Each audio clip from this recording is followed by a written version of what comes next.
વલસાડ જિલ્લાના ઉમરગામ તાલુકામાં સંજાણ અને સોળસુંબા પાસે કરોડોના ખર્ચે ફ્લાયઓવર બ્રિજ બન્યો, પરંતુ બ્રિજના છેડે આવેલા સર્વિસ રોડ પરના દબાણ કે પૈસા ચૂકવવામાં આવેલા લોકોના બાંધકામો દૂર કરવામાં આવ્યા નથી।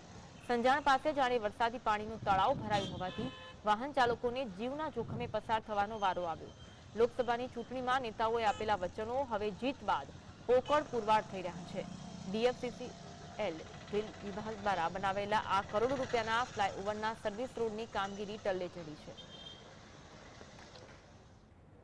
આપણા સંજાણ ગામમાં આજે આ કરોડો રૂપિયાનો બ્રિજ બનાવ્યો, પણ એના અવેજમાં એના બાજુમાં તમે જોઈ શકો પાણીનો ભરકાવ છે અને આમ જનતાનો જાનનો જોખમ છે, ગાડીઓનો જોખમ છે। એટલે આનો તાત્કાલિક સરકાર કોઈપણ નિર્ણય લઈને આને વ્યવસ્થિત કામગીરી કરે। આવા બધા અધૂરા કામ કરે છે। બાજુમાં એક નાળું છે, નાળું બી અધૂરું છોડી દીધું છે, એમાં પણ ગાડી ફસવાનો ભય છે। રસ્તો બની જાય છે પછી નાળા નાખવા માટે ખોદીને નાળા નાખે છે, એ અગાઉ એ લોકો કામગીરી કરતા નથી।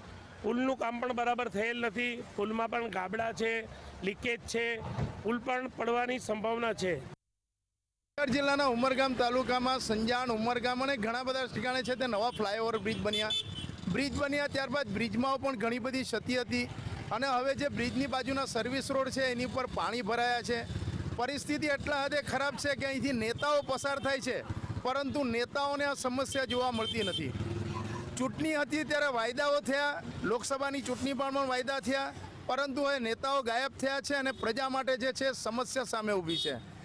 આ જ પ્રકારની સમસ્યા જે છે તે કોઈ પણ નિર્દોષનો ભોગ લઈ શકે છે। ત્યારે ઘરમાં ઘૂસી બેસેલા નેતાઓ બહાર નીકળે અને લોકોની સમસ્યાને સમજે તે જરૂરી છે। રાજેશ પાવસ્કર।